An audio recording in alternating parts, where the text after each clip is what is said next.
style. I float the Wainuchi when it gets hot. I'm proud of all the things that I've got. I'm digging the moss bags up in the sand, and after work a cold beer in my hand, picking wild berries off God's land. I'm drinking my buddy's homemade wine, living Northwest wild. Hunting, fishing is my kind of style. I float the Wainuchi when it gets hot. I'm proud of all the things that I've got. I'm digging them moss bags up in the sand, and after work a cold beer in my hand, picking wild berries off God's land, and drinking my buddy's homemade wine in the Northwest wild.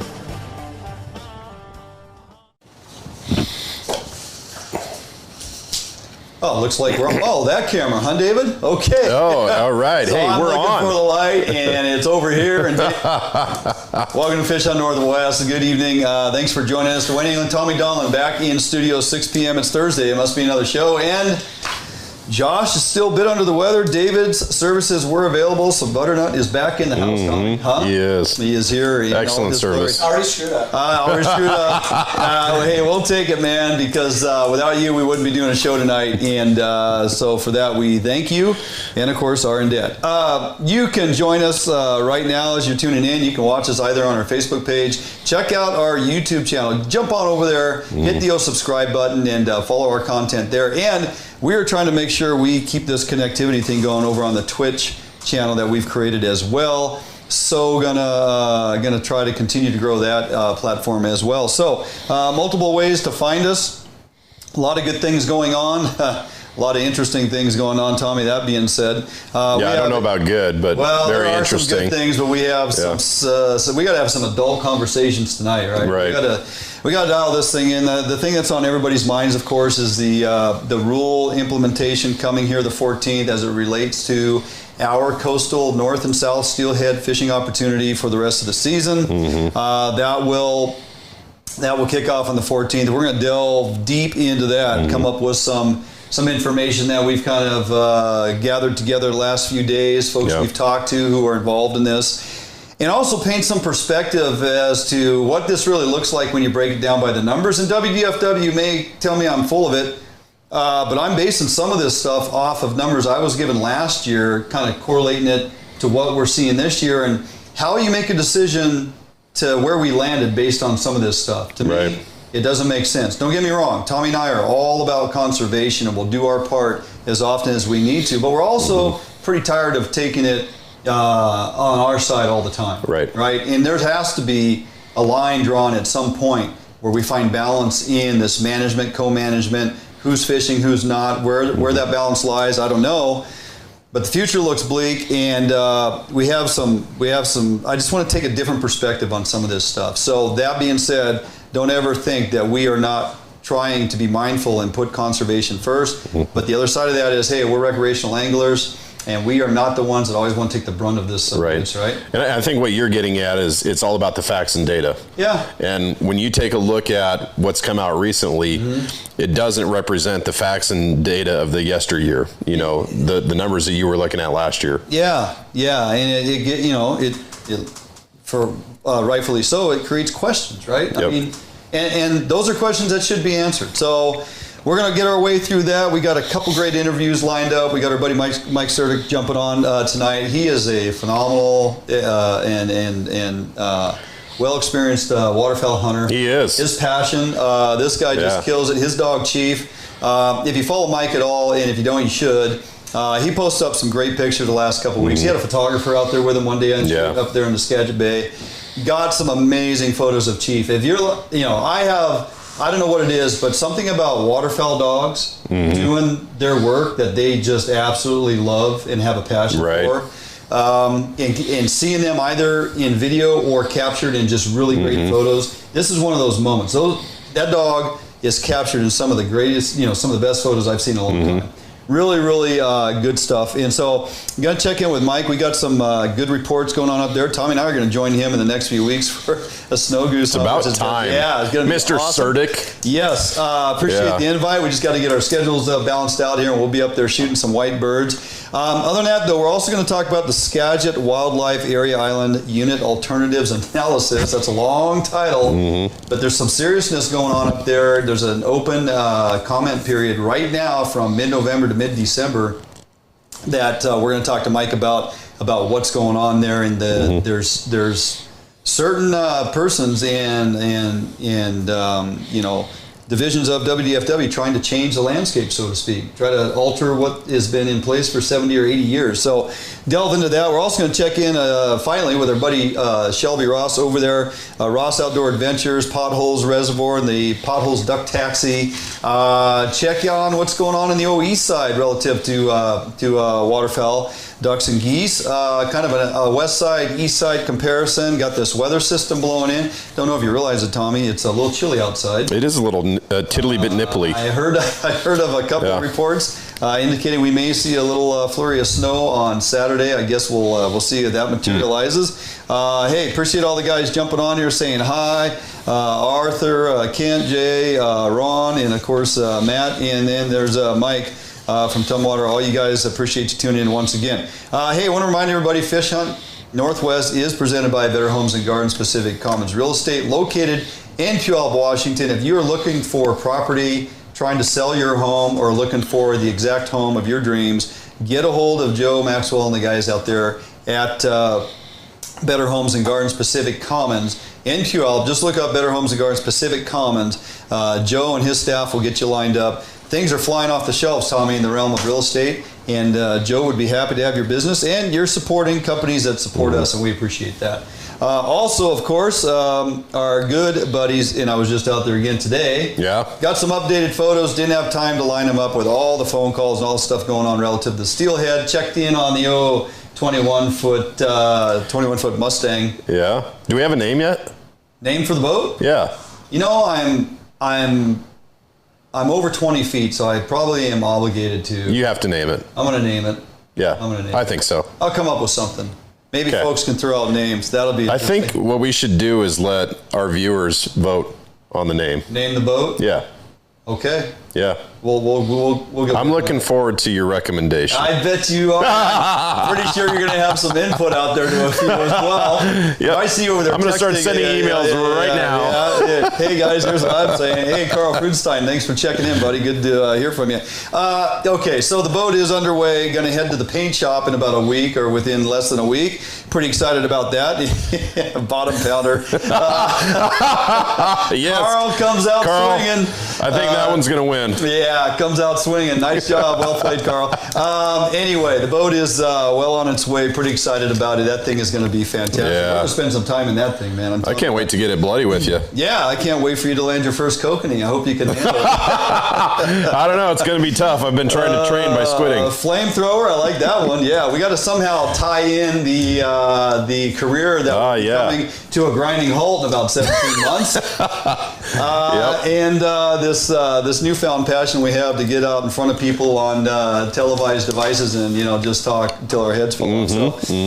Okay, with that, a few things going on. Hey, by the way, I always forget to remind you guys. You can find us via all social media: Facebook, Instagram, Twitter, and YouTube, of course, at Fish Hunt NW. And Tommy, we want to remind everybody. Hey, man, our webpage is finally up and going. Yeah, it is. Our webpage is up and going. And the store is up and going, too. And the store is up and going. We launched the store finally today. So all our Fish Hunt Northwest wares that you guys are looking for and been asking about, still waiting for this next round of hats to come in. Don't let that worry you. That's within a few days. But Sherry has done an amazing job. Jordan helped her out with some of the photos and stuff. And then Tessa Shaw, give her credit for helping. Sherry and her have worked on it for the last several days, getting it launched finally. So go to our webpage, fishhuntnw.com. You're going to see a lot of photos, a lot of blogs, a lot of my previous, and I got a ton more to continue to add in there. It just takes time to put all them blogs in there. So lots of bait curing stuff on there so far. We also have something I'm really happy to have on board is our buddy Ken Witt is submitting blogs from his vantage point, The Hunting Dad, which is just a great perspective. He's a great storyteller, a lot of history there, and I gave him a full-on tab on our webpage, The Hunting Dad, because it's, you know, not all blogs need to be about, hey, what do I learn from this? There are takeaways from those stories because they're historical in nature and just really heartfelt, right? Just a really good read, and Ken does a really fabulous job. So he's part of our team that is putting content on there. Jason Phelps will soon be added to the page. Tom Ryle with a lot of his blacktail stuff. Yeah. And of course, you're going to be bringing out a bunch of tuna stuff and other halibut and how-tos and things. You're going to find a bunch of do-it-yourself, DIY, as the term is nowadays known as. So we'll be putting those in there to help you out with some, you know, some home fixes and some things that you can do in the how-to realm. Again, lots of hunting content soon. Recipes. Yeah. Got Pro Escobedo, VIP Outdoors. We're taking some of his content, putting it on there. And moving forward, we are going to start inviting folks to come in, and we'll be adding more recipes and more recipes of the week. We're going to video with a handful of friends that we've reached out to. Yeah. So a lot of good things coming 2021. We're getting kind of excited about that. And Tally Stone, boat name, Shingling. I love it. Oh, that would indicate that she owns the boat, which we all know she already does. Yep, it's there in manufacturing, but she owns it. So anyway, check out our webpage if you would, www.fishuntnw.com for all that stuff. And again, the stores. Yeah, the stores. Some of those patterns on those hoodies are absolutely killer. Just amazing. I mean, Sherry did an amazing job with it. Yep. Oh, and also you can purchase. We have gift cards for the holidays. Go on the shop now, look under the gift card tab, hit that. You're going to see a gift card and availability to purchase online. And with everything, all the doom and gloom and the COVID and everything shut down, except for malls, they're open. You do your online shopping. Let's grab gift cards and get them out to people, okay? All right, with that, also want to remind folks, hey, SPORTCO 48-hour opportunity on some Abu Garcia reels. We have, that is happening right now, 48-hour exclusive, $50 off Abu Garcia IKE reels, spinning and or bait caster, $244 to $249 reels, spinning or bait caster. You're going to save $50. Coupon online via sportco.com. And the checkout code is FISH IKE, Fish Ike, basically, on the Abu Garcia IKE reel. Go to our Facebook page. All of that information is on there, and you can click on those tabs as well as our store. Yep, guys are saying long enough intro. Let's get into it. Thanks, Ryan. Yeah. I was waiting for it. Yeah. Hey, we got some housekeeping we got to take care of. We don't always get to tackle all that stuff. So, as it would be known, we have some serious restrictions that were handed down. State announces to change coastal steelhead recreational fishing season to meet conservation needs or conservation objectives. I want you to remember that, Tommy. This isn't an effort to meet conservation objectives, okay? And also while preserving angling opportunities. Yes, true. I'm not so much sure about that second part. Well, it's not a full-on closure. Yeah. So if it's not a full-on closure, they look at it as, hey, you have opportunity. It's just restricted. Right. So what does this mean? The restrictions begin December 14th. I think most people are aware of that. Expected to last, obviously, through the season, which in all intents and purposes is April 30th. That being said, most rivers will close March 31st. March 1st or April 1st, okay?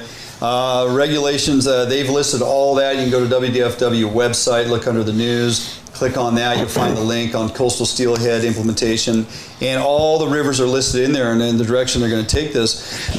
So, what are some of these changes that have really kind of, well, for the most part, pissed off a lot of people? Yeah. You're really going down the road of jeopardizing a person's livelihood. I know there's a handful of folks, recreational anglers, they get a little heated when you start talking, what about the guides? Well, hey, small businesses have taken a hit in this state tremendously with all this COVID crap. Now you even are subjecting these guys to even less opportunity after they already went through an early season closure when we closed down fishing. And we remember what that looked like. Now we're into a part of a season where there are small towns and guides making livelihood. The town of Forks, for example, is out hundreds of thousands of dollars. Yeah. Hundreds of thousands of dollars.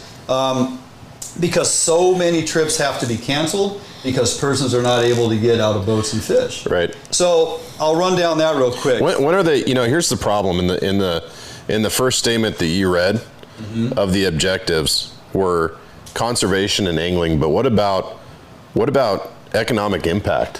Why does that never come into consideration when these decisions are made? Yeah. Why is that not a factor? It seems to when they talk to the commercial guys. Right. They remind them of the economical impact. Right. But on the recreational side, they kind of go, meh. I don't have an answer for you. Fishing from a floating device is prohibited. To clarify, you can use your drift boat or your sled for transportation. We can float down the rivers as we normally do, all the ones that are currently open and remain open until March 1st or April 1st. But you cannot fish out of that device. What does that do? You've just eliminated a huge percentage of people that have the opportunity to fish. Right. Guides for certain and or recreational folks like me. I want to take my dad steelhead fishing. He's 81 years old. Mickey's good, but he's not as stable as he was even when he was 75. Now you're asking me to take a senior citizen, an 81-year-old man who has a passion for fishing, has bought his license, was looking forward to winter steelhead season, and I can't take him out because I don't really care to get my father in and out of a drift boat multiple times throughout the day when he's got an old beat-up back and everything else working against him, and have him stand on a gravel bar and fish. Limited opportunity as far as access and areas to fish. Look, if you're spry on your feet and able to jump around and stuff and wading through water is not an issue, great. A lot of us can do that. Huge percentage of the folks out there that can't. How about the handicapped folks? Well, that's what I was going to say. Is this is a form of discrimination when you really think of it. Hands down. It is plain as day a form of discrimination. If you think, handicap, combat wounded veterans. I mean, the list goes on. You just took a population that enjoys our resources, that has really one method that they can use to enjoy that resource, and you just took it away just like that. Yeah. It's not like you have this option. No, they don't have an option. Right. It's over. And certain rivers out on the coast, you don't get out and fish. If you're like me and I can hike around like crazy, and even anglers who are younger, you don't get out and wade through these rivers, right? Because it's not conducive to doing so. You're basically down in a canyon in big bouldery configurations and swift water and deep drop-offs, and you don't wade around that stuff. You fish out of your boat. That's what you do, right? So that one right there, not fishing from a floating device, is not fair and equitable across the board to everybody. Not even close. And I'm surprised that American Disabilities Act hasn't already filed a lawsuit against WDFW, to be frank. Right. Because it does prevent a large class of folks from having opportunity. Selective gear rules are in place, so basic selective gear rules, but they went one step further. Even with selective gear rules, no bait, no scent, we've been able to fish multi-rigs, as in I could fish a jig with a bead dropper. I could fish a double rig with a bead and a soft plastic worm, or I could have that dual rig that I'm throwing out. The fly guys have been doing it for years, double and triple rigs. They'll toss out there some type of streamer, maybe a little something else on the bottom. Now we're subjected to single point barbless, one hook, basically one presentation. Now, I can get it done with a jig under a float, or I can bobber dog a single bead and stuff. That's fine. But you're really getting down to the nitty gritty when you start doing that. Well, yeah, and what data do they have that suggests that there's that many more fish encountered because you've got a two hook offering? Where did this come from? Yeah. How do you justify that one or support? You didn't think it was bad enough that you prohibited fishing from a floating device. You had to go one step further and say, oh yeah, just keep to that one single hook. Yep.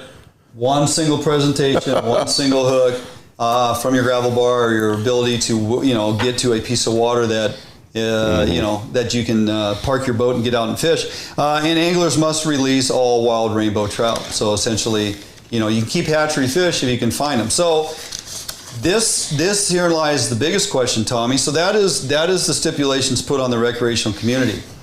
What are the co-managers doing? What are the tribes subjected to? You know, social media is a great platform. A lot of things blow up in that regard. So one of the more prevalent ones was, well, then the tribes can't fish from their boats, right? So they need to use cast nets, or they need to use dip nets, or they need to stand on the shore and throw their net out there. Well, those are all great and somewhat comical because obviously WDFW does not write the regs for the tribes, right? They're going to, if they're going to say, hey, their fishermen can fish from their boats, that's within their right to do so. Not all coastal areas are created equal. The Grays Harbor region is, you know, as it's aggregated for the Chehalis Basin, is 2,000 fish below escapement. The Quileute system, on the Quileute itself, they indicate that they have 3,300 fish above escapement. Right. If you're sitting as a tribal fisherman and those that have the joint meetings with WDFW, you're sitting across the table going, hey, we have 1,800 fish to go after. Yeah. And I've talked to a handful of guides that are on the that are on the committees out there and whatnot, and some of the guides leading the forefront here, whether it's the Washington State Guides Association, Grays Harbor Guide, President Tom Moonen, and the Coastal Guides Association. All these groups are coming together, getting in there and working their tails off the last several weeks. That being said, they can't take on the whole load here.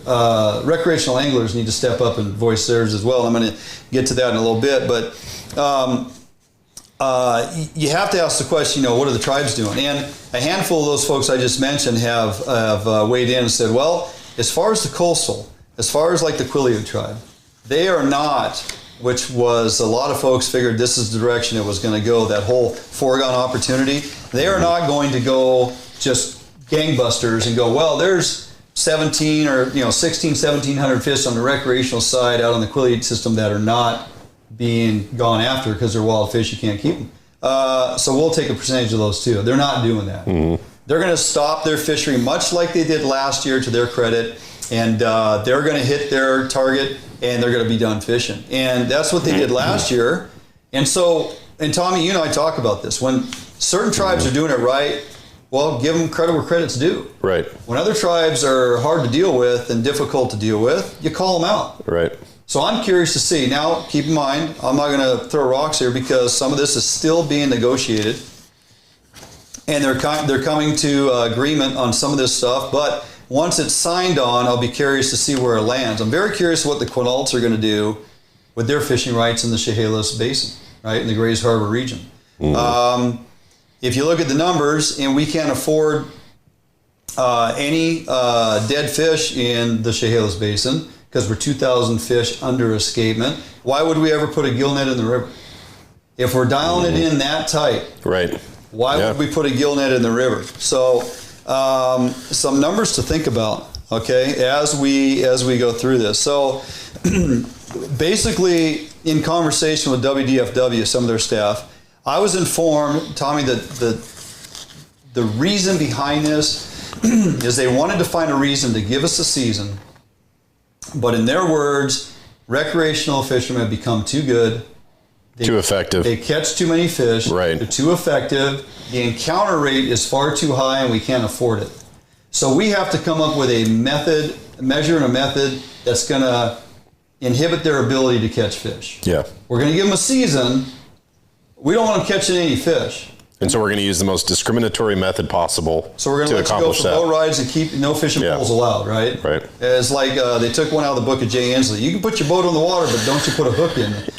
You know, the other thing that we've talked about is the schedule in this whole thing, right? So this was something that just came up all of a sudden.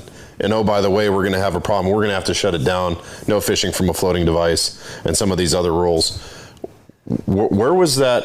How did that develop? And then all of a sudden, oh, we've got a problem. And by the way, we're not going to give you a season here. How did that?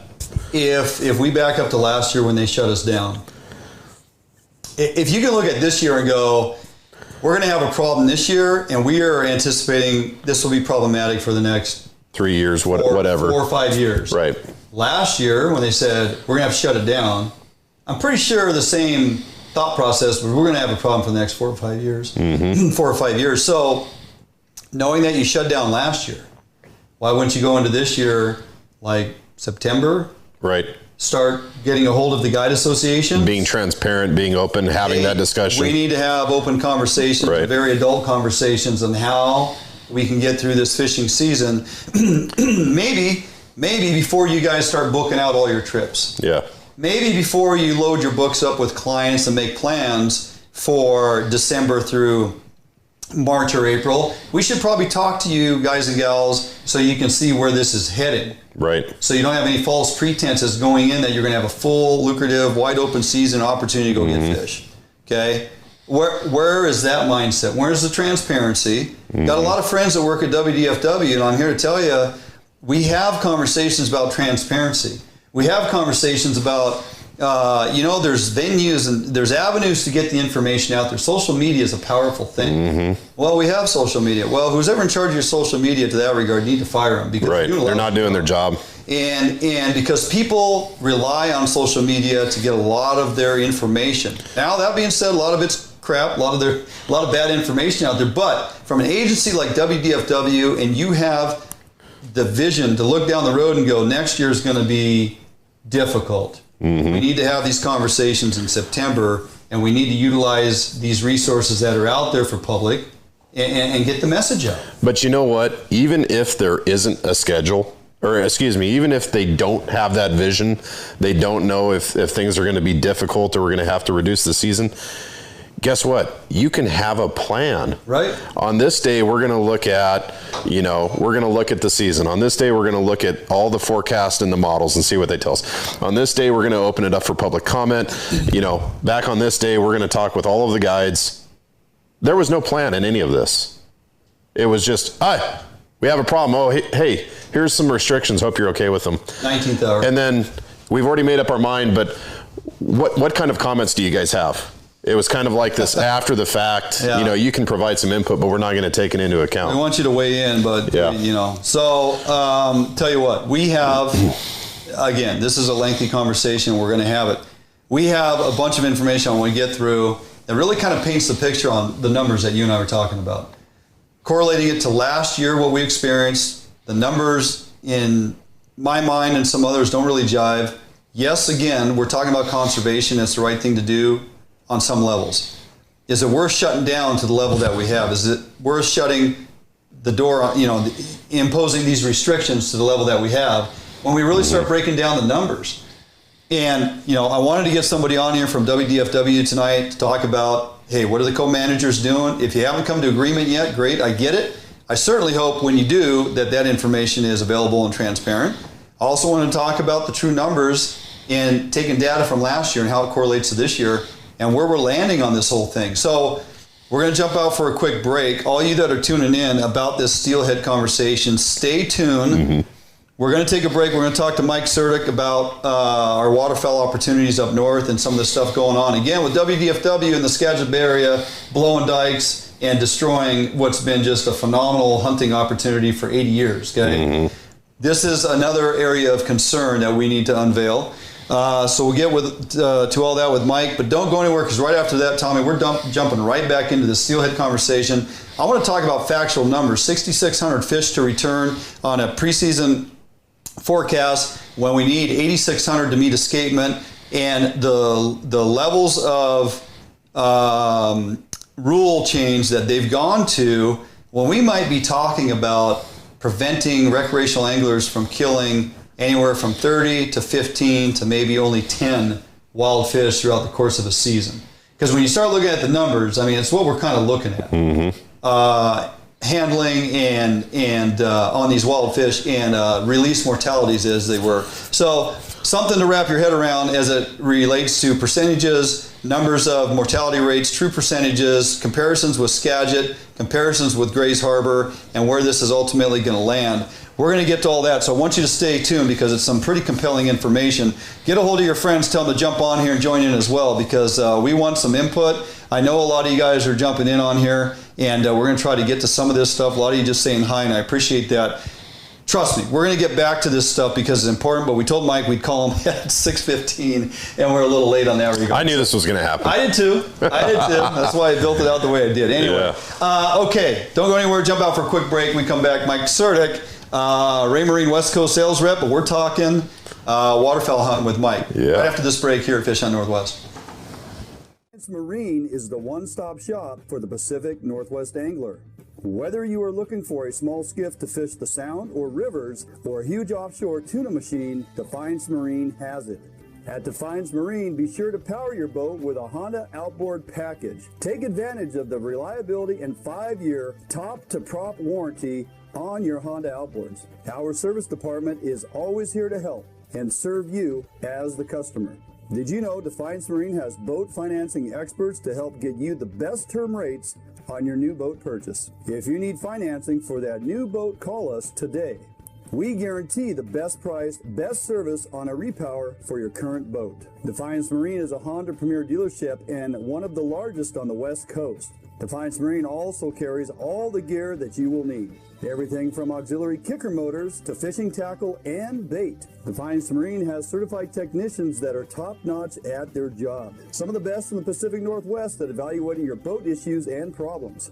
Stop in today or give us a call for all your needs at Defiance Marine.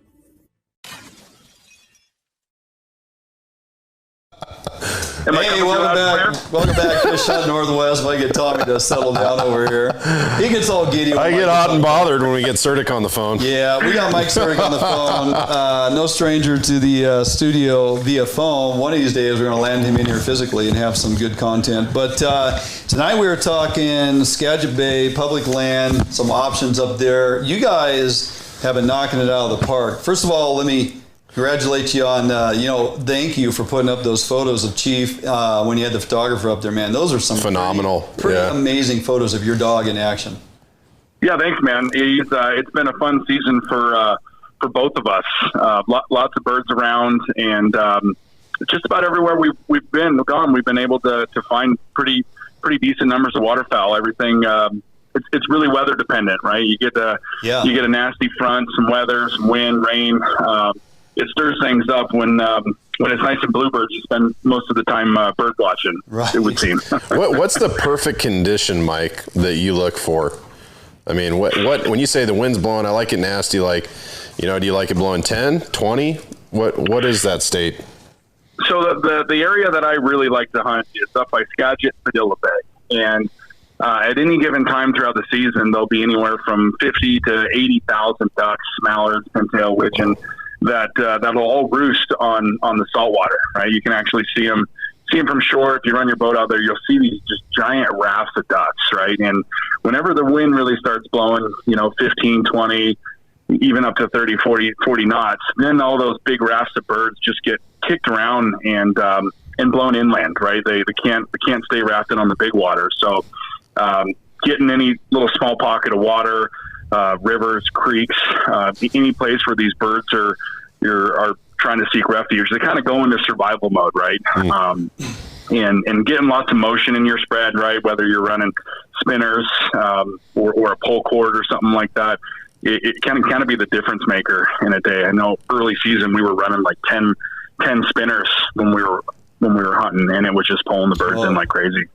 Yeah, I can imagine. So the hunting, in all intents and purposes, has been pretty darn good. And you guys you just been going up there like most guys, jumping in the boat, hitting public land, and having some great success. How's the pressure been? I mean, we got a lot of birds up there. There's no doubt about that. But when you get a lot of people, lots of guns going off, then birds kind of get educated. But how's the pressure been? It's getting, let's just say it's getting more and more popular. Mm-hmm. Some of the spots that are public land or feel free to hunt spots aren't so much secrets or are kind of under the radar anymore. And on weekends, it can get crowded. Weekday hunting is definitely where it's at. It doesn't even have to be early morning. A lot of my hunting is I'll knock out my work in the morning and then blow out of here at 11 or noon. And that way it kind of lets the guys that are hunting the morning get their morning hunt, pull out of there, and then you can actually slide right in after them. Nice. And it's nice too. You can kind of get reports at the boat launch. Guys are pretty cool about sharing how hunting was, what they saw. Yeah. Just kind of getting the lay of the land. It's nice with all this rain we're getting. It's kind of filling all the ponds back up again. A lot of sheet water in the fields are just good places for ducks to hang out. What we really need now is some cold weather, right? I looked up north in the weather up in Edmonton, up in Canada, was like 45 degrees the other day, which is kind of unheard of for this time of year. Usually they're locked up and the birds are already starting to make their way south. And the reports that I heard were that there's a bunch of birds still up north that haven't made their big push south yet. Wow. Well, I mean, we got kind of a weather change going on. It's getting cold out there, and we got a possibility of a little flurry of snow here on Saturday, Sunday. You would think that cold air would be coming out of that north. Yeah, we're super stoked for Saturday.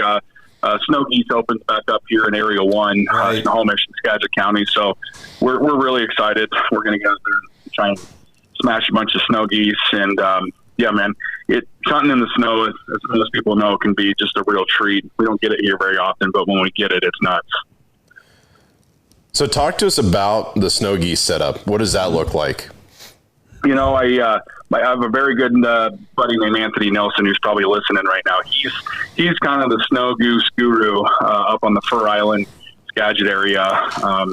And it's all about location and numbers, right? We've got a spread of about 3,000 decoys that consist of silhouettes, socks, some full bodies, flyers, spinners. Yeah, So you're out there with your Keystone Ice putting up decoys for hours. Is that right? Starting at 3 in the morning. Yeah. Bloody Marys, actually. Okay. I figured it was a little bit more high class than a Keystone Ice. Right. How many decoys is Tommy going to have to set up before he's allowed to hunt when we come up and do the snow goose hunt, Mike? All of them. Sounds like I got to come up on a Tuesday so we can hunt on a Saturday. That's what it sounds like. I've seen your work. There's a lot of truth to that. Yeah. You're going to be the decoy Sherpa is what you're going to be. Yeah. This is going to be great. We're looking forward to that. So we'll dial in a date with you, man. I can't wait. We've talked about it for a long time, and the snow goose thing, that'll be a first for both Tommy and I, and we can't wait to get up there and take advantage of that. That's gonna be awesome. Yeah, no, we're really looking forward to having you guys. Duck hunting is a real treat in itself, but getting 3,000, 4,000, 5,000 snow geese that are all spinning and trying to land in. It's an adrenaline rip. I know Tommy's a big game hunter. And I think this will. So they don't let you use a 50-round drum for the snow geese, I hear. That's not allowed, huh? No, okay. 3 shells and you're gone. That's all you get. Yeah. So talk to us about the hardware. What are you shooting? Any standard 12 gauge works. My old man shoots a big 10 gauge when we're snow goose hunting. Yep, and shooting anywhere from 3-inch 2s to 3.5-inch BBs seems to be the trick. There's a lot of shells now that they're making that are all this high velocity bismuth and tungsten load that are actually as heavy as lead. Because a lot of times you are taking 30, 40, 50 yard shots. Getting that many snow geese to finish all the way can be a little tricky. So what's nice is you're usually hunting with 6 to 8 or 10 guys. So when it's go time, everybody stands up to shoot. We're usually killing something, right? Yeah, that's crazy. I'm picturing, you, Mike, as like John Wick in The Blind, right? And 1,000 snow geese come overhead, and you send 3 and you reload 3 and you send those, and then you reload 3 more and you send those. Well, that's what I'm picturing. Yep. Mike Wick. Yep. There we go. Mike Wick. Yeah. MW.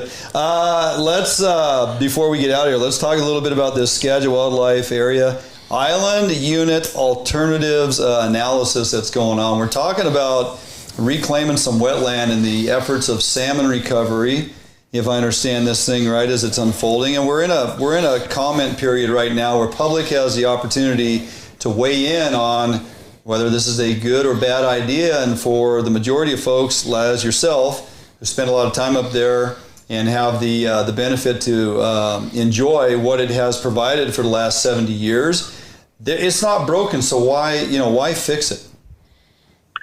Yeah, it's a very difficult one to discuss because at the same time, I do understand the importance of salmon restoration and doing what we can to get our salmon back on track. But here, the farmed island, been, like you said, been planted for 70 years, right? The Department of Fish and Wildlife has planted that with corn and wheat and barley, and it's really one of the biggest foraging places for waterfowl in the whole Skagit Bay area. And by blowing the dikes and flooding that and letting that be a place for salmon fry and stuff to rear before they go out to the water, it's taken away a historic hunting spot that really is our last public piece to hunt in the area. Unfortunately, everything now is all leased and private land and pay to play, and for the guys that don't make the big money to be part of a duck club or something like that, it's really going to be devastating to the community. The whole Skagit area there is just really prime duck hunting area, and I wish that the state would, instead of wanting to blow out the dikes and flood this area, would look at the bigger picture with sea lion predation and the cormorant problem we're having, and increase hatchery production. I mean, there's so many other things that the state could be doing to try and fix this, instead of doing this huge project that I honestly don't know if it would be that big a change for the fish. I mean, yeah, not with all the other things that you mentioned, and rightfully so, because those are some of the ones lingering overhead that we continue to discuss in our in almost every conversation when it comes to salmon recovery. And now all I'm hearing about as it relates to this masterful plan of revamping this area of use is make it conducive to rearing salmon. And we're all on board with salmon recovery, but I'm not on board with a state that has 7.5 million people and growing exponentially to, once again, limit more public land access for recreational opportunities such as waterfowl hunting and snow goose hunting and those types of things that have been so successful. So why take that area and destroy it? We've reclaimed other areas. The old Brown's Farm down here in Nisqually, 400-something acres, years ago reflooded, reclaimed for salmon recovery, and it's working. I get that. There's been some other areas up there around Snohomish and Skagit and whatnot that they've done the same, old farmlands and that type of thing. This area is utilized. This is one that is successful and has been, as you said, Mike, for 70 years. And so, again, and I'm completely on board, Tommy is, before we jump in feet first and go down this road of destroying what is working, let's really put our efforts into some of those forementioned, predation control measures with both pinnipeds and avian predators. And let's ramp back up on some of this hatchery production, and let's find balance in those areas. We're reclaiming a whole lot of habitat. Yeah, we're getting rid of habitat faster in some cases than we can restore it. But that being said, we haven't put enough effort into this predation issue as on the top of the list that they need to get aggressive about before they go and undo something like this that we're talking about that's been working so well. Yeah, couldn't agree with you more, Dwayne. Okay. Amen. All right, mister. Well, if you got nothing else going on, get yourself another Bloody Mary and sit back and enjoy the fireworks as we continue to talk about the steelhead issues that are hitting us hard and heavy this year. Appreciate you jumping on with us tonight, bud. We will be in touch because we are going to get that date on the calendar, come up and blast some. Yes. Cannot wait. Awesome, guys. Look forward to it. Thanks for having me on tonight. You bet. Hell yeah. Have a good night, brother. Soon. Okay, we'll see you. Cheers, guys. All right, Mike Surdyk, Ray Marine, West Coast sales rep, heck of a guy. And, Mike's a hoot. Oh, God. Yeah. Funny guy. If you need some Ray Marine products, too, by the way. Oh, hell yeah. He's your guy. He's your guy. Look him up on Facebook, track him down. And, if you want to go through a reputable dealer, just get a hold of our boys out there at Defiance Marine. They'll set you up. Absolutely. They'll get it all wired in your boat, get you dialed in. Go through Mike to pick out what you want, or the guys out there at Defiance, and go with Ray Marine products. You're going to be happy that you did. All right. Jump out for a quick break. Don't go anywhere. Everybody's hanging on. We're going to break this down by some numbers, Tommy. We're talking 6,600 fish coming back.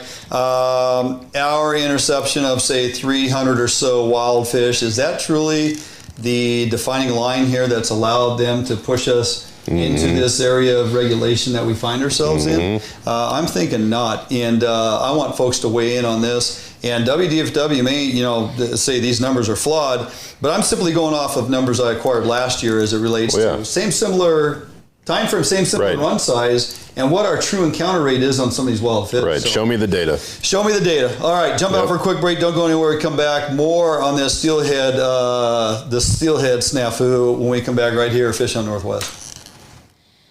An Outdoor Emporium is the largest local outfitter in the Northwest since 1975, providing thousands of people affordable outdoor gear. This summer, make your next outdoor adventure more affordable by shopping at our warehouse-style pricing. We are a local Scotty dealer, offering sales, service, and repair.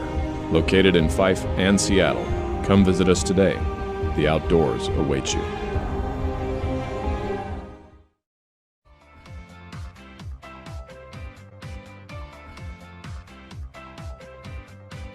It's easier than ever to browse homes and connect with an agent on the go with Better Homes and Gardens Real Estate's mobile app. With the app, your home search is synced across all of your devices, so you can pick up your home search anytime, anywhere. Take full advantage of an enriched, mobile-optimized map search experience. Use location services to quickly find homes near you that match your search criteria. Draw your own map boundaries to find homes in a specific area, and apply layers to view school districts, neighborhoods, zip codes, and more. The app's user-friendly design makes it easier than ever to find a home you'll love. Narrow down your search results, save your search criteria, and save your favorite homes. You can browse your saved homes in a list view that puts photos and key details like price and square footage right at your fingertips. Or check out your saved homes displayed on the map.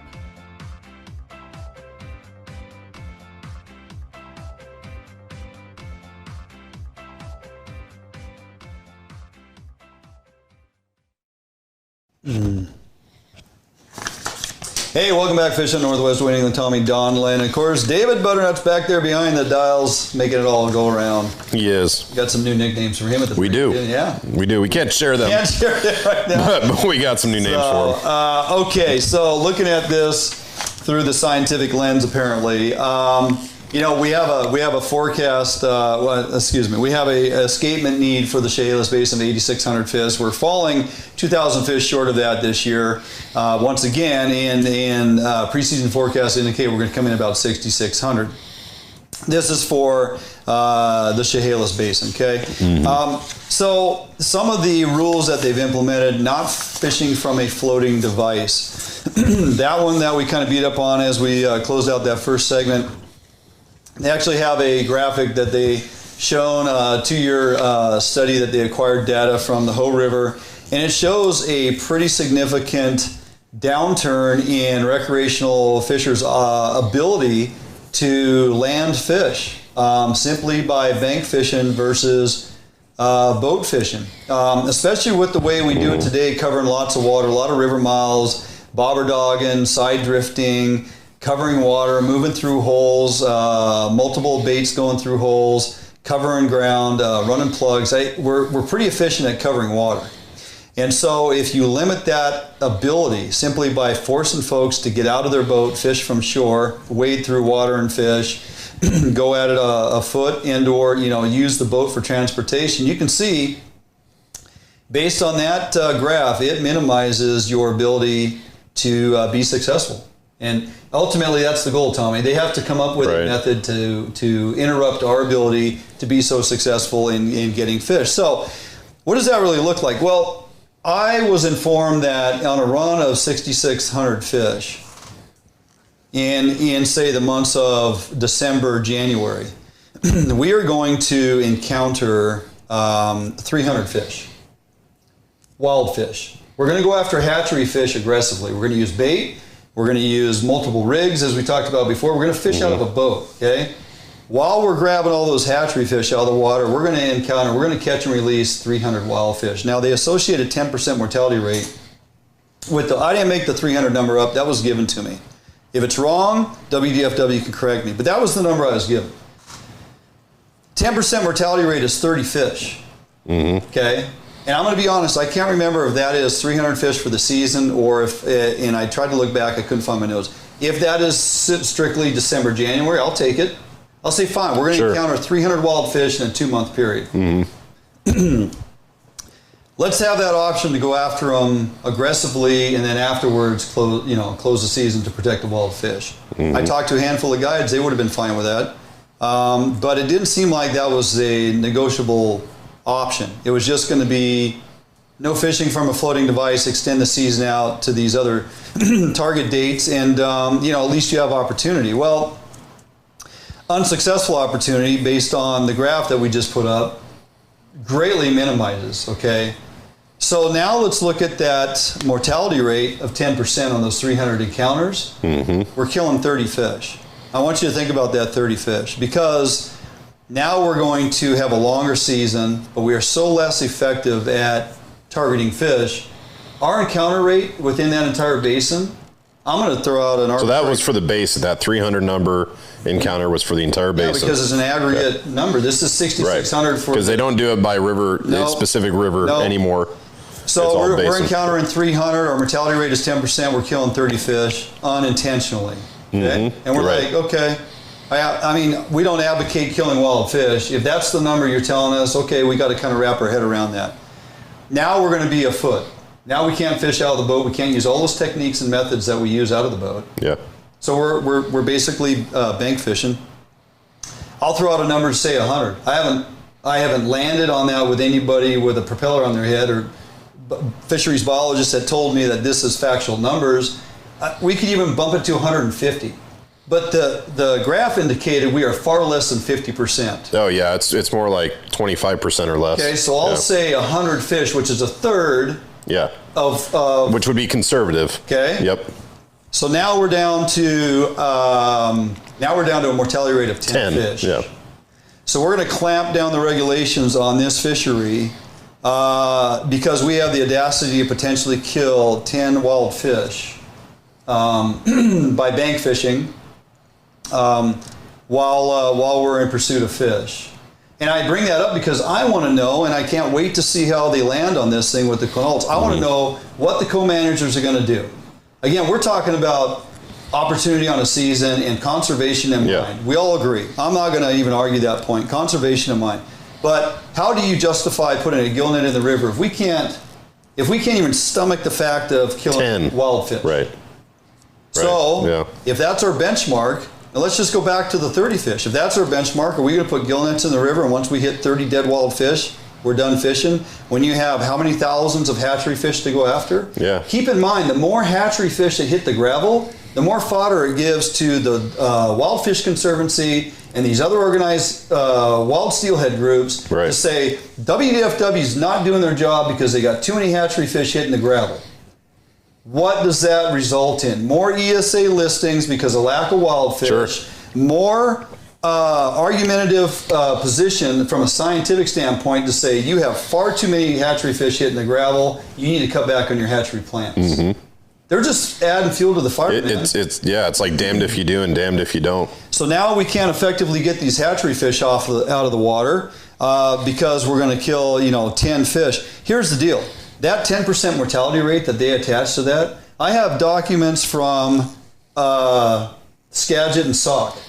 When we had a season up there last few years and we had opportunity on those wild fish, okay? We're going after wild fish, it's catch and release. They did a 2-year study. They released information that basically said if they have a preseason forecast on the Skagit Sauk, preseason forecast of 6,000 to 8,000 wild fish returning, the tribal impact could be as high as 20%. They were going to allow them to fish them down a 20% impact of take. If the run came in between 4,000 and 6,000, they would allow them to take a 10% mortality on that return. Ironically enough, the preseason forecast in the Chehalis as a comparative is 6,600 fish. So we're kind of in that 4,000 to 6,000 margin at 10%. Right? The factual numbers of the impact, the actual impact when they conducted those fisheries over a 2-year stint, the actual mortality impact from the tribes was 3.38%. And the actual mortality impact from the recreation was 2.78%. Yeah. Let's go back to Chehalis. Now I get it, 2 different complete basins. We have more access in the Chehalis Basin with tributaries and everything else, and more persons have the ability to be afoot and go, and actually cover water. But let's just give it a 5% mortality. Let's cut it. Are the fishing methods the same? Because really it just gets down, this is a percentage of how many were caught, right? So, yeah. So the fishing methods are similar, same in that no, artificial lure, no bait, no scent. There was no stipulation on one lure presentation. We were fishing double rigs when it was allowed. You could fish plugs. You're fishing from a boat. Okay, so it's fairly representative. Very representative, though I believe your access to waters were a bit more limited to spreading out the fleet down here. But comparatively, if I give that a 5% mortality rate, sure, we just dropped that 30 fish to 15. Order of magnitude difference. Right? Yep. And if we now take that 5% mortality when we're fishing from boats and put us a foot, no fishing from a floating device, and look at that graph from the hoe as a comparative, drop it down to a third, we just went from 30 to 15 down, I'll even say 10. Yeah. We're going to kill 10 wild fish, and we're going to implement these rules and restrictions. Now, WDFW may, hey, go ahead, call me up and say you're full of it. Right. I'm just trying to wrap my head around how do we get here? Well, yeah, and where is the factual scientific data? I won't even say scientific because that data has been kind of fabricated lately here too, but where's the facts and data that show the math? You can go to the WDFW website. You can go to the YouTube channel. You can watch the PowerPoint presentation put on by the on the meeting a week and a half ago. James Losey led it and came out with very factual information to show the decline of the runs, which is factual, the scientific data that supports the decline of the returns, the wild fish, each and every river out of the basins, both south and north coastal. You can see all that. You can see where the runs are, Tommy. You can see, yes, we got an issue because they're on the decline. And guess what? They knew this last year they were on the decline because it's like a 4 to 6 year window that we're going to keep reviewing this stuff, right? So we know we're heading that direction. And the runs are down. But where's the data to support? When I start pulling in, just kind of looking for comparables and try to wrap my head around, how do we go so drastic with no fishing from boats when we're looking at a mortality rate? And again, I'll back that up and say, I don't care if that window is December, January, and our encounter is 300 fish. Within that time, and they can go ahead and get the numbers out and show me that I'm completely wrong. And if I am, I'll come back on the show and say, hey, I was wrong. But that 300 fish encounter, when we break that out, I do not believe the recreational fleet is the detriment of this. We have a lot of things that are preventing fish recovery, a lot of things. But I can tell you, co-managers not willing to back off a little bit. Credit to those on the North Coast. I will not stop saying that. Yes, they're putting nets in the river, but if the rivers were teeming with wild fish, thousands of fish above escapement, and we had a full-on bonk wild fish, limit of 2 fish each time you go out, and the tribes are getting their take, and wrecks are doing great because the wild fish are just, and hatchery production wasn't something we needed to rely on, nobody would care.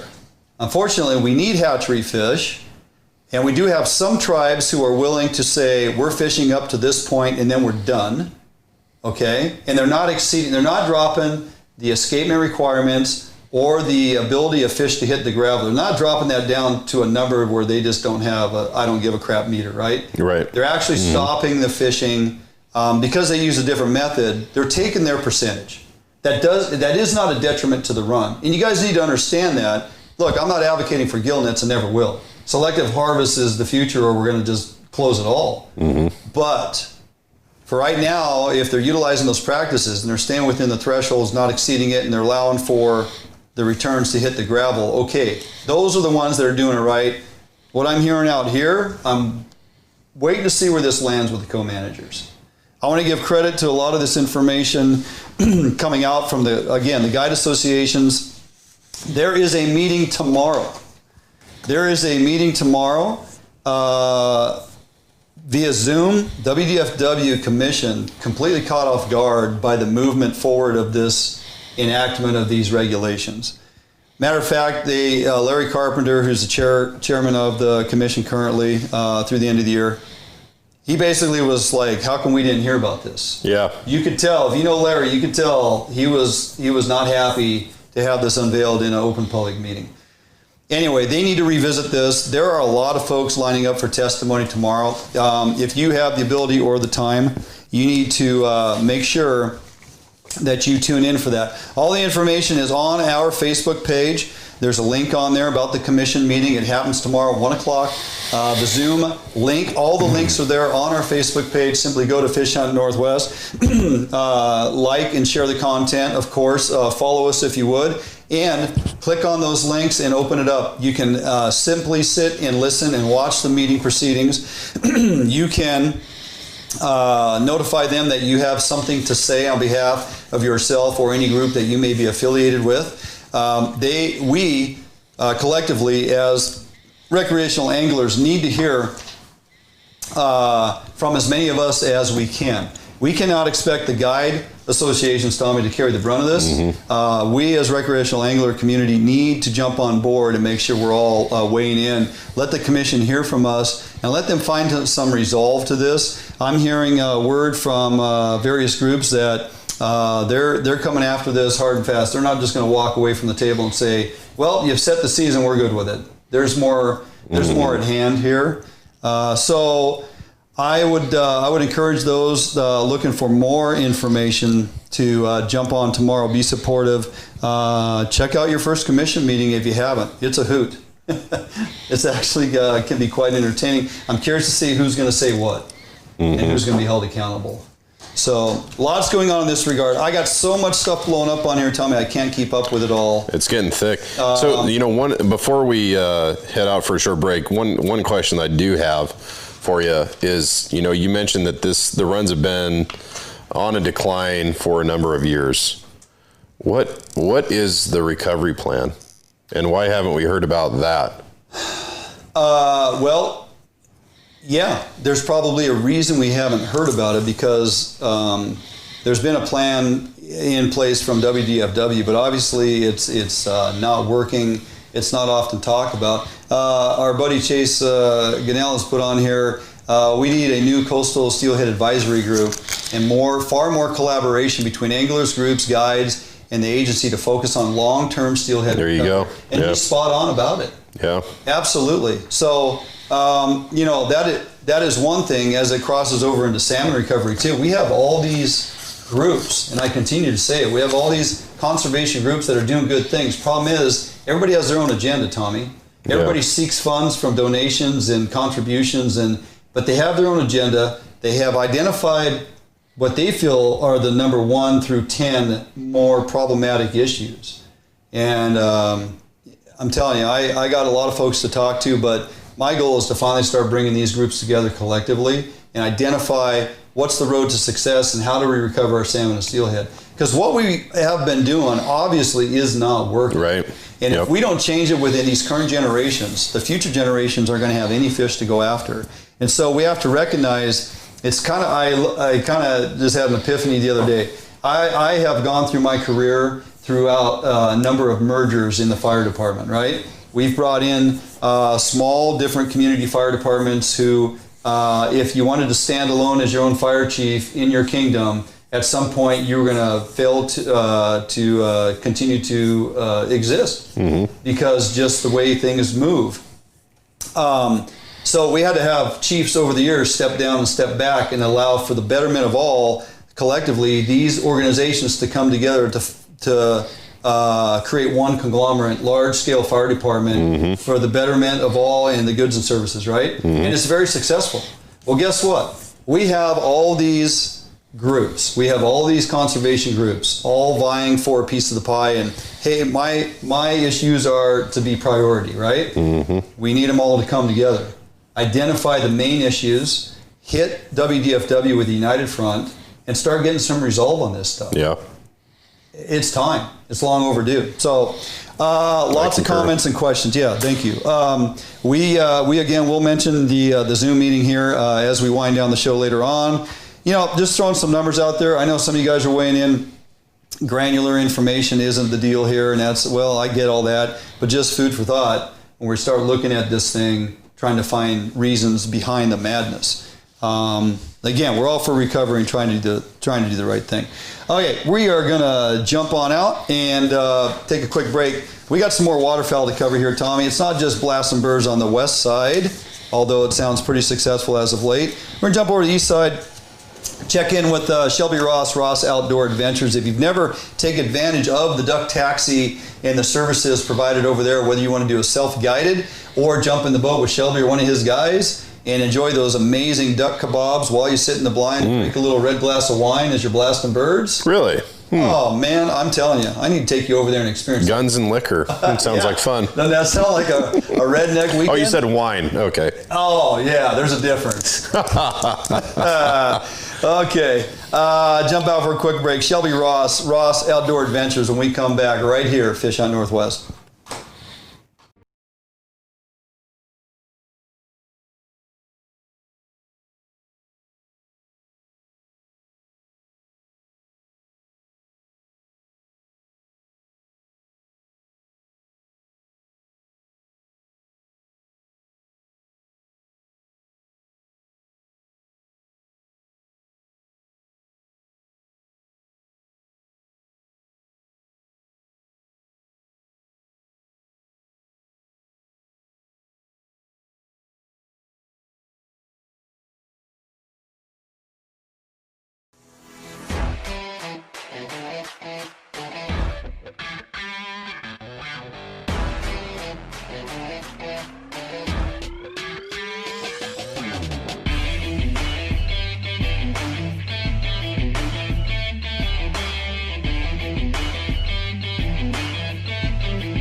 A Northwest favorite for almost 40 years, Arima boats are manufactured with pride right here in Bremerton, Washington. Arima Boats offers all of our boats with Honda outboard packages so that you can take full advantage of the reliability and 5-year top-to-prop warranty from your Honda outboard.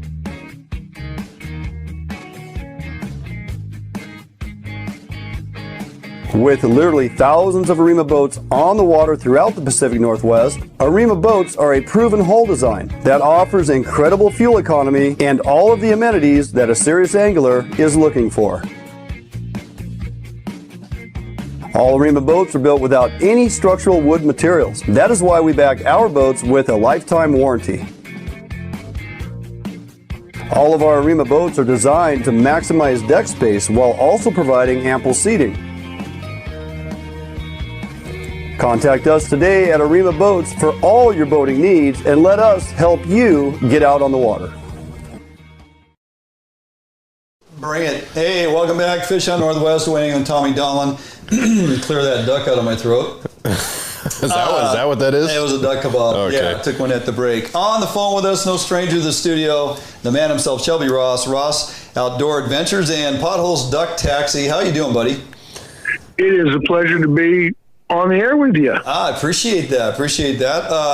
You and I talked early last week as we were kind of rolling into a little change of weather, a little calming. I mean, it was hard to find a lick of wind and things were calming and getting foggy over there and things weren't looking on the up and up. I'm glad we delayed our conversation by a week because you got some stuff going on that's going to make hunting potentially this weekend pretty conducive, wouldn't you say?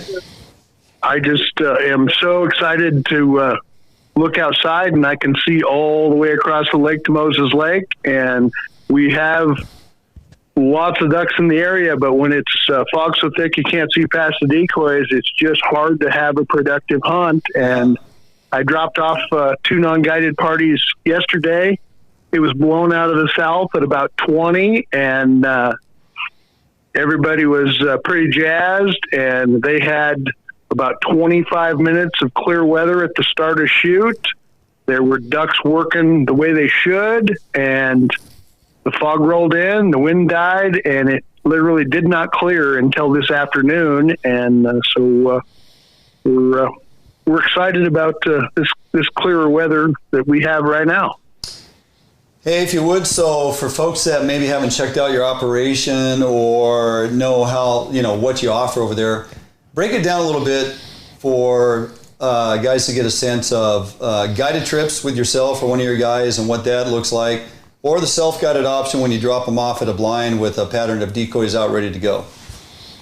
So the duck taxi has been in operation since the 50s, and here at Potholes Reservoir. Our reservoir is 28,000 acres.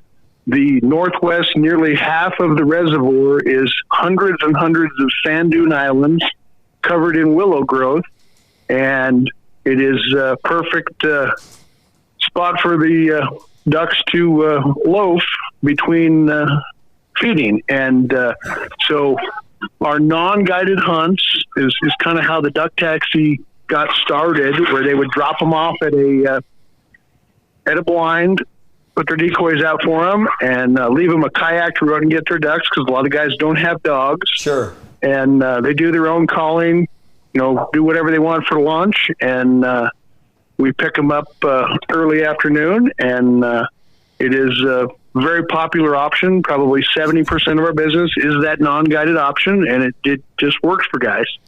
That's a pretty sweet deal. Yeah, I mean, for a dog. Yeah. So we're going to bring Dwayne over and put him in a kayak. I want to see how good his kayak skills are. I got 2 kayaks duck down here. I actually will bring Sherry. She's the kayak queen. She's the kayak queen. She okay. catch our ducks for us. Don't tell her I said that. Well, I think on a previous adventure of Dwayne's, he was with me as well as one of our other guides, Nathan. Yeah. And Nathan rode out to get a duck in a pretty stiff wind. And lost the oar of his kayak. Yes. Oh no! And is rowing with his Benelli shotgun. Oh no! And he is gaining exactly 0 distance towards the blind. And we're in the boat blind, and we are just dying laughing. Oh yeah! And I'm yelling at him, "Row with the stock, not the barrel!" And he's screaming, "I am!" along with some expletives that we won't have on the air. Right. And he drifted to the island downwind, and he thought he was going to be stuck there for the remainder of the morning, but we drove over there with the boat and picked him up, and it is one of the funnier moments that I can remember. So, yeah, the kayak... Row with the stock, not the barrel. Good Lord. Yeah. And you require guys to wear PFDs when they're getting in those kayaks, so right? Yeah. Every morning there's a little safety deal there. The life vest is in the kayak. If you get in the kayak, please wear the life vest. If the wind comes up unexpectedly, do not get in the kayak. Mm-hmm. And we do not put non-guided parties out on open water, because back in the 70s, Dave and Mike Meisberg ran the duck taxi and dropped off a group. They used to have 25 blinds back in the day. We don't run near that many today. And Dave drops off all the groups, goes back to Mardon, gets the boat situated, goes to the restaurant for breakfast, is looking over at this guy at the next table. God, this guy looks familiar from somewhere. Finally, it hits him. He says, "Didn't I drop you off like 3 hours ago in the sand dunes?" He says, "Yeah, I rode out to get a duck, and I broke an oar. The wind blew me to the Mardon beach. I used my boot to bail water. My wife's still out there." Not good. So that's non-guided. What do you think she's thinking? Yeah. So non-guided parties do not get put out on open water where there's a possibility of a situation like that. Right. That makes a lot of sense. Tuck them back in the dunes. If you've never experienced that, Tommy, you go. It's almost like an airboat ride as Shelby navigates his sled in and around the dunes and through the channels, and oh my God, comes around a point and drops you off at a pre-established blind with a nice decoy spread out in a kayak on the shoreline. And that's the beauty of it. If you can shoot guns and one of you can blow a duck call, you got a good chance, especially if the weather's conducive. You're going to do okay over there, and it's well worth looking into it at rossoutdoors.com and make sure you get some opportunity over there. So, how's the bookings through the weekend, Shelby, and the week beyond? With the weather so on and off again, hopefully you're getting into a pattern where you get some days back on the water and going after them. But you got some openings, folks can get on the website and book some trips. We do have some openings, and here for the last week, our duck numbers were declining and the ice was growing, and now we're going back the other way, which is fabulous. And when the ducks leave here, they go south of here, and one day with a south wind and they're back. And it appears we're in that pattern, and we'll just see what the what the weatherman brings us. But just as good, the geese have been stuck on corn, and it's a cornfield no matter what. And today, I got 400 honkers in a Timothy field, and it's like, oh, they're on green, and bring up the landlord, and we're good to go for the weekend. So perfect. That's pretty exciting too. Yeah, absolutely. Awesome. Well, we will dial it in with you, get a date on the calendar. I'm going to drag Tommy over there, and if nothing else, you can just drop us off at a duck blind. Tommy is a phenom on the kayak. Negatory. What? No. There's a couple things I don't do. I don't do heights, and I don't do kayaks. You don't do hikes? No, heights. Oh, heights. I don't get up on a ladder. Really? Yeah. Are you hearing this, Shelby? Yeah. He's saying that to a fireman. And I don't do kayaks. No sympathy. Well, okay, I'll paddle the kayak, and/or I'll do you one better. We'll just go hunt with Shelby. Tell you what, you put outriggers on the kayak, that's a different story. Yep. The kayaks are marsh rats, and they are very wide and very stable, and they only weigh like 55 pounds, so they're fast. Mm-hmm. Yeah, I've heard that before. So I've seen a special forces guy paddle well over a mile after a crippled mallard, and standing up in the marsh rat, which I do not recommend. Right. But I'm pretty sure he was well equipped to deal with whatever the situation may be. But yeah. Well, I hate to tell you, Shelby, but I was not in the special forces. It sounds Neither was I. It sounds. But I do appreciate those guys' service. Absolutely. Amen But it to sounds that. to me like the special forces guy should have taken a couple more shots at that duck. Yeah. He might not have had to chase it a mile. So, anyway, all right, buddy. Always a pleasure. Love to check in with you, and I'm going to give you a call. Try to get on over there. I was talking to Bobby Loomis earlier this evening and told him, hey, open up your calendar because we're going to head over and see Shelby, get some shooting in. So I'll be calling you back, and I hope folks tuning in. You are missing out if you have not gone over there and checked out what's going on over at Potholes. You got a place to stay. Shelby's a heck of a host over there. Get you on the water, call you in some ducks, and literally, Tommy, it's a blast. So, yeah. All right, we'll be in touch, Shelby. Thanks for taking time this evening. Always good to hear from you. You guys have a great evening, and thank you for having me on. You bet, buddy. Take care. All right. Bye-bye. Shelby Ross, Ross Outdoors, RossOutdoorsAdventures.com. Look him up. You'll be glad you did. Tommy, we're going to jump out for a quick break. All this talk about steelhead, we still have some opportunities and options to go after them. And oddly enough, I've had a handful of messages as of late. Guys have been asking, hey, how do you build those stick leads? I've been kind of saying, you don't really need to build them anymore because, Bomag makes them. You just go buy them. But, hey, you want to save a little bit of money, and, people like to do it for themselves. First thing, I did kind of re-up a blog I wrote on the building of stick leads back in 2012, believe it or not. That was out there on a webpage. I pulled that one out of the old file and kind of revitalized it a little bit. So that particular How to Build Your Stick Lead blog is on our webpage. It's the most recent blog put up on our webpage. You can find it there. And while you're there, do a little Christmas shopping on all the wares that Shing has so gracefully put out there. So the blog is there, and that is an opportunity to check out. I'm going to hang up on Shelby. Man, 2012, that was back when you were in your 50s. Yeah, exactly. Young 50s, like 54. Yeah. With that, we're going to jump into the bait lab. I'm going to do a quick tutorial how-to on basically a breakdown of some weight options to utilize when you are bobber dogging or drift fishing. And I'm going to show you how simple it is if you are so inclined to build your own stick lead. We'll do that in the bait lab. We come back right here at Fish on Northwest.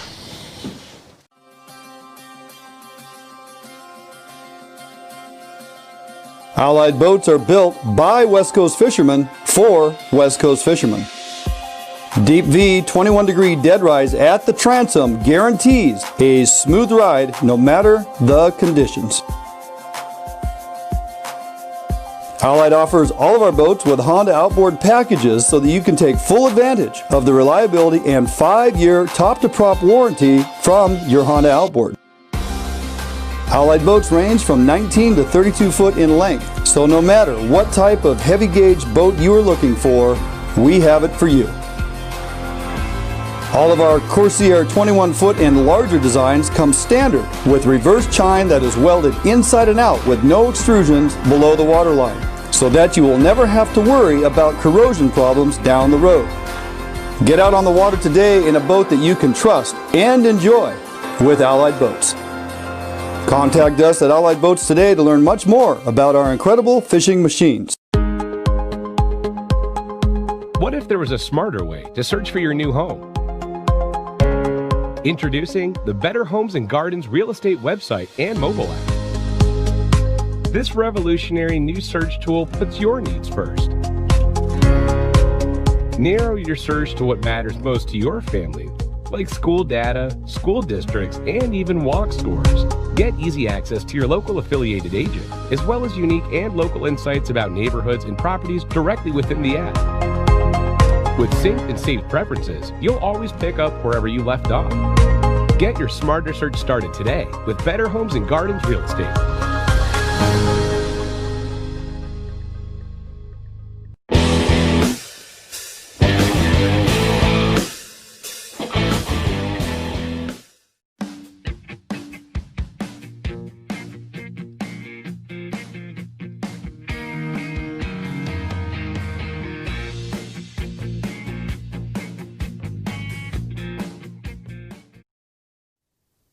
Hey, welcome back, Fish Hunt Northwest of New England here in the Bait Lab for this week's how-to. Remember, all how-tos here in the Bait Lab and or out on the water in the woods, brought to you by Max Lure. So tonight we're going to talk real quickly about some weight options that you can utilize, whether you are bobber dogging, drift fishing, side drift. Well, not side drifting this year unless you're on a river that's allowing you to fish from your floating device, and or so side drifting, anywhere where we are purposefully dragging weight as we present our offering. There are some options you can choose from. And over the years, there's been a lot of variations. Now, if we think back, the bobber dog has become such a huge deal. For some of us, we've literally been doing it since 2005, believe it or not. We've been bobber dogging various rivers for 15 years. And over that time, I've tried a number of different weights and options to try and get and maximize that snag-free drift, that natural drift that just barely ticks along a little slower than natural current speed, albeit still continuing to move though. We don't want a drift through a nice piece of water that is so stop and go. If you have not matched the appropriate weight to the size of your float and you're trying to float drift or bobber dog, you're going to find a whole lot of stop and go. And every time that weight hangs up, the float goes down. And you got to pop the rod up, bring the float back up, get the weight off the bottom. It'll tap along, then it gets locked up into another rock or something, float goes down. It gets very frustrating. What we want is a weight that's just going to contact the bottom every so often, keeps that float moving along nice and steady, natural presentation. It's matching current speed, albeit just slightly slowing down, so fish have an opportunity to look at your offering and decide whether or not they're going to take it. So how do we do that? Well, this here, obviously, bobber dogging float, bobber dog setup. I got a stick lead hanging off of this swivel. Now you can use a regular barrel swivel with a snap or a dual lock, and or you can use a three-way swivel. There's no right or wrong in that regard. It's just personal preference.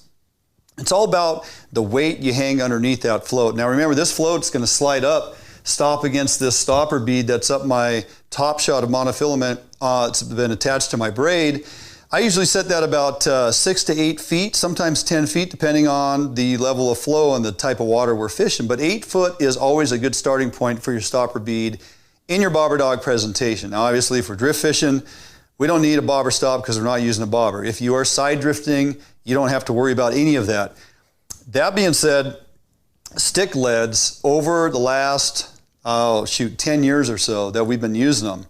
And back then we were making them. Now that Bomac has come out with a line of stick leads a few years ago, it's pretty easy to find them at a local sporting goods store, especially if you're down around SPORTCO or Outdoor Emporium. I would suggest picking some up. Or you can get them online. You simply look up Little Doggies, Bomac's Little Doggies, and people are always looking, hey, I can't find stick leads online. How come I can't find stick leads? Well, you need to actually Google Bomac Little Doggies, and they're going to come right up for you, okay? And you can buy them online. Prior to the evolution of the stick lead, thanks to Bill Herzog, we were using a wide variety of things. I mean, we would take literally the parachute cord and you would take your brass tube and your plunger, and you would stack that shot, that lead shot, in your tube, push it into your parachute cord, get your lighter out, melt your ends, and for years we use the slinky, the evolution of the slinky. And you can still make them, you can still get them, they can be pre-manufactured, or you can make them yourself. But the slinky works well, but believe it or not, it does get hung up, okay? Dave's Tangle Free has hit the market here the last several years, does a pretty nice job.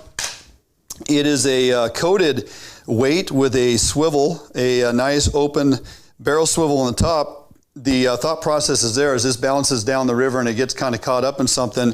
The ability of that to swivel and find its way back out of the rocks works pretty well. These do okay, but I've had a couple of occasions where I've been out with buddies all day long, fishing rivers with boulders and ledges and things that are conducive to getting. And they fish the Dave's Tangle Free all day. I fish a stick lead. I don't lose a single weight the entire day. That's not to say I don't get the hooks off of my leader into something and bust a leader off, but literally on a couple occasions, head to head, and I'm not trying to, give Dave a disservice. I'm just saying, when it comes down to it, I'm putting my money on my stick lead, and I will fish this all day long because this is proven, much like these other options, is to get hung up, okay?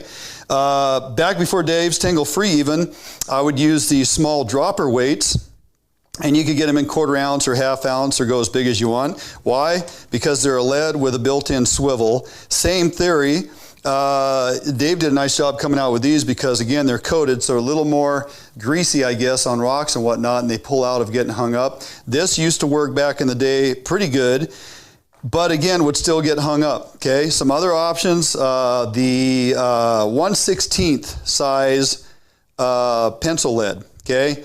We would take our pliers and cut a piece off of that, and we would punch lead, okay?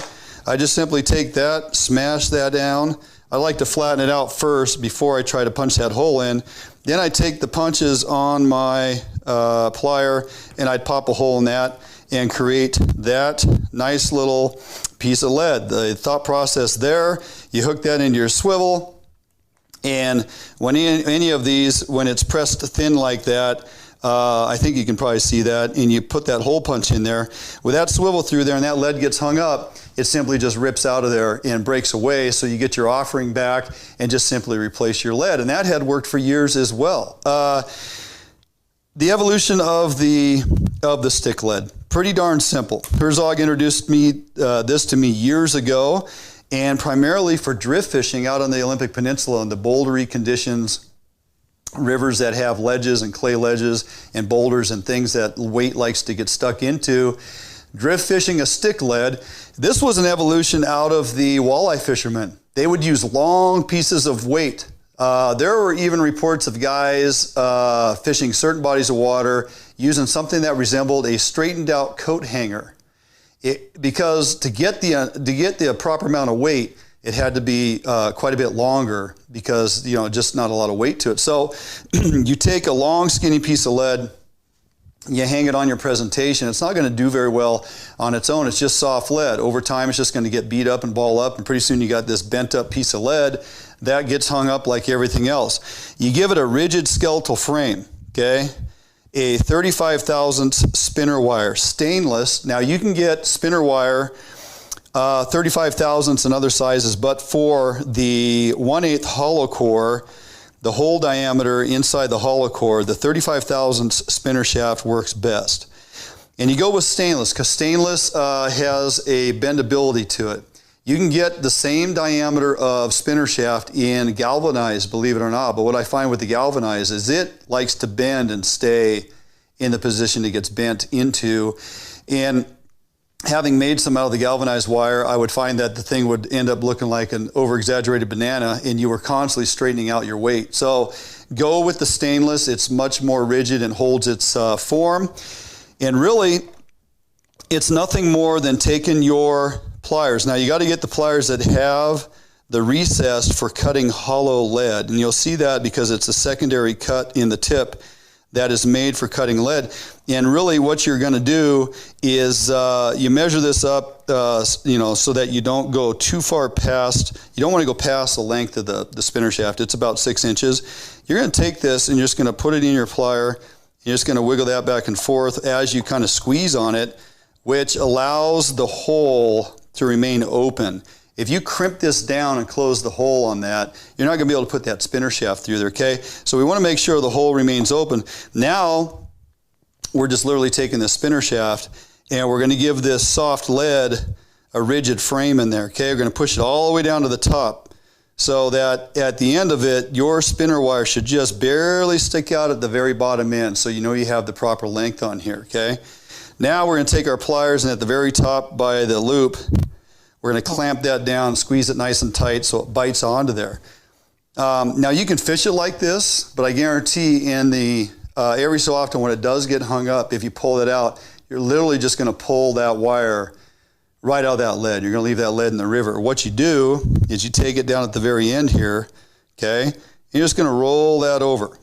Just going to roll that over on itself and press it on down. Now remember, the wire came out to the very end, so basically I've just taken that wire, bent it back on itself, and that right there, my friends, is a stick lead. Very narrow in diameter, long in length. A 6-inch piece of stick lead like this weighs about 0.48, so just under a ½ ounce, okay?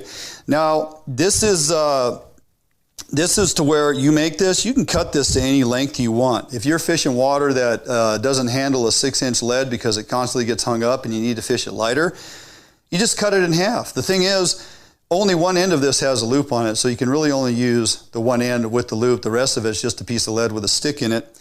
The nice thing Bomac did, in all the different sizes that they created on their little doggies, this is actually, it's hard to see, but this has a wire that loops all the way back around on itself, and both ends have a small grommet on them that you can hook to either side. Doesn't matter, okay? The other thing you can do, if all you do is buy 6-inch leads and you want to fish a smaller lead because it's dragging too much and you're going to cut that in half, all right, so now I've created 2 pieces that are 3 inches in length, and this is the proper size that I need to fish. I can still hang on to the other side because it has that other grommet on the other end, and thereby anywhere I cut that 6-inch piece, I have, both sides that I can fish at any given time. So it's pretty inexpensive to buy a couple different sizes of the Bomac leads. You hardly lose them unless you got buddies casting in trees, which is usually the case. That's how you lose stick leads, okay? They don't come out of trees very well, especially when, Tommy, yep, when the braided line gets wrapped in the tree, you're gonna lose your stick lead. If you keep your stick leads in the water, chances are you're going to lose very few of them, and that's why I pretty much fish them anymore for everything. Whether I am bobber dog and drift fishing, for sure, side drifting if I'm forced to, and any other type of presentation I'm doing where lead's contacting bottom. So hopefully that clears it up for you guys. You have some options out there. Again, if you want to go with Dave's Tangle Free, and I know a lot of you guys do, feel free. It does work. It absolutely works. My buddy Kyle Bushelman down there in Oregon, though, I converted him back to stick leads after 2 days on the water. So that sold it for me right there. Anyway, any questions about the stick leads, how to make them, where to get the Bomacs, go ahead and hit us up on Messenger or message us via email through the webpage. For the latest blog and how to actually build these on your own, step-by-step, and explanation of the evolution, go to our webpage, check it out, that blog as well as many others, and do a little shopping while you're there. We're going to jump out for a quick break. We come back, we'll be back in studio, me and Tommy, to close out the show right after this break here on Fish Hunt Northwest.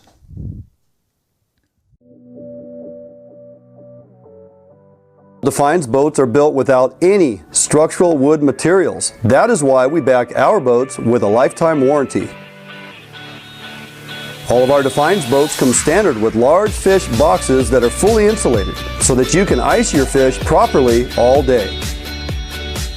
Defiance boats feature a 21 to 22 degree dead rise at the transom and a large reverse chine for incredible handling and stability offshore.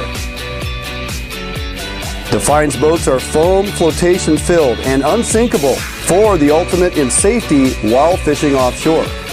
Defiance boats feature fuel-efficient hull designs with large fuel tank capacity so that you can have maximum fuel range for making long offshore runs completely safe and affordable. All Defiance boats come standard with self-bailing decks for improved safety while at sea. Defiance Boat offers all our boats with Honda outboard packages so that you can take full advantage of the reliability and 5-year top-to-prop warranty from your Honda outboard. Defiance Boats for all your boating needs, and let us help you get out on the water. Welcome back, Fish Hunt Northwest. As we close out the show, yes, Eric Hanna, I just replied to you here on the old messenger. We are, in fact, still talking about pencil lead. You know, we try to cater some of our how-to stuff to questions. Folks, hit us up on Facebook and our YouTube channel. It gets a lot of traction there, Tommy, as you found out recently with your crab video. Right. People are asking questions, and it would be a disservice for us just to ignore those. Had quite a few stacking up over the last several months on, believe it or not, on the stick lead, how to make it, where to find them, what to do. So that's the reason for that little tech tip. Well, I mean, you know, the thing that's interesting when I, because I don't steelhead, I don't do a lot of river fishing, period. Yeah. Right. But when you're talking stick leads, even for halibut and lingcod, if I'm going to fish an area that's got some steep drop-offs or that's really rocky, super catchy, I'm going to fish a stick lead too. It's just going to be 2 pounds, right? Yeah. And I'm going to avoid those cannonball sinkers like the plague, because they're going to get stuck in the rocks, and you're going to be donating gear. So there's a lot of applications across a lot of different fisheries. Eric Hanna says, just making sure. Yeah. Yep, spot on, buddy. All right, a few things to close out with. Tommy, squidding report. You got back out. Oh, man. You actually were successful daytime squidding while the crab pots were soaking. Right, yeah. That's the 2 for 1, man. I mean, if you know, so a couple things. You got to have good sonar. Yeah. Right? And that reminds me, we need to get Surdyk in here to do some sonar demos with the Ray Marine units. Coming. Yep. But you got to have good sonar. You got to know what you're looking at, because squid show up a little bit differently than herring do. And you can cruise around, and I tell you what, that incoming tide has been money. And if you cruise around during that incoming tide near shore in anywhere from, I'll say 30 to 100 feet of water, 100 is getting a little deep for the jigs. They're typically pretty light unless you add weight. Yeah. But you're going to find those schools, and they're going to be a little bit more elongated on the screen than your typical herring ball. And the intensity is going to be different as well, because they're not typically balled as tightly as that herring school. Yeah. So once you know what you're looking for, you can spot them and drift them or anchor for them. And we were, I mean, it was phenomenal. We were on, I think we got maybe just a 1.5 gallons of squid, filled 1 gallon bag and then a half of another one. And during daylight in about, less than an hour while we were letting the crab pot soak. That's awesome. So that's pretty phenomenal. But we also went the night before too. Yeah. And that was on like Donkey Kong. I mean, that was just ridiculous. Anchoring up with Jason Takayoshi on the Turn and Burn 35-foot Carolina Classic. Yeah, you guys were suffering out there. The Ocean LED lights coming out the transom there. And then the 50,000 lumen LED massive lumen light putting off the starboard side there. I think that those squid just knew that they had to go towards the light, and it was triples, it was quads. I mean, and I tell you what, I'm pretty sure that those squid were fighting harder than a kokanee. Okay, you heard it here first. So we want to put that to the test. I want to get you out there, get you hooked up to a triple, and I want to see what you think. I want you to bring your kokanee gear. Sure. Why would I not? I think I don't know. Why wouldn't you? I mean, our with Matt was out there with a 8-foot Lamiglas. He was running the Jared Johnson special and just hammered down, baby. That's right. That thing was out there not messing around with the squid. He was not. But I mean, it's just a hoot. There's just you bring them up, and then you get into these games where when they come up, they're inking everywhere and they're squirting right. And so you try to lead your squid so that I'm shooting you with some ink. So it turns into kind of this little bit of warfare going on the edge of my seat on the boat. Yeah. And it's all feel, man. It's all feel in those jigs. It's a lot of fun. But no, the squidding continues to be good if you're on a boat. Right. Looking at a lot of the reports coming from the piers, and people are struggling. It's slowed down quite a bit. But the guys that have the boats that are getting out, anchoring up, are doing really well. Well, if you have any questions or concerns, just simply contact the Squid King of Seattle. That's right. And he will. Paul Kim. Yeah, Paul Kim, Captain Paul Kim. We had him on last week. Absolutely. All right. It's not all doom and gloom, Tommy. Not all rivers are shut down to floating fishing from a floating device. So look up your regulations, figure out where you can, in fact, go, and be mindful those rivers will be crowded with, floating devices, more than likely, right? So we do have opportunity there. And for those rivers where we are subjected to not fishing from a floating device, you and I were kind of talking about this at the beginning of the show. I was walking you through historical content in that it kind of takes us back to if you were brought up fishing out of a drift boat because your dad or grandpa or somebody introduced you to that, that's fantastic. If you were a first-time drift boat purchaser late in life, much like myself, I was into my 30s, the first year or two, drift boat really was transportation. You evolve in your ability to fish from your boat as fishing evolves and new techniques and things come along. And you start utilizing those techniques as you progress. And then, it takes time to get the feel and become good at pulling plugs, steering those plugs into those nooks and crannies and those currents and dropping them in where those fish are going to lie.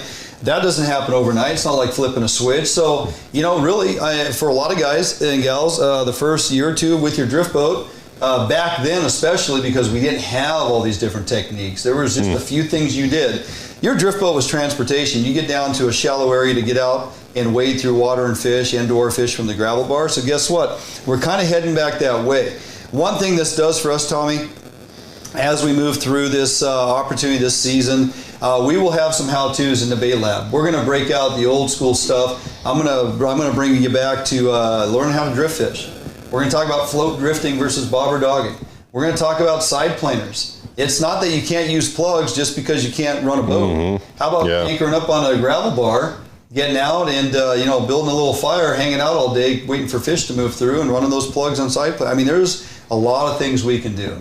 So we're going to help you unwrap that present and see what that looks like as we get to fish through March and into April in some cases. So it's not all doom and gloom. We just have to think a little outside the box as we kind of roll it back into the days prior. And before we get out of here, March Madness is soon upon us.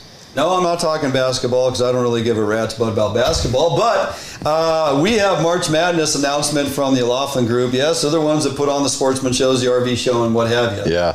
So we're looking at a March date. They've repurposed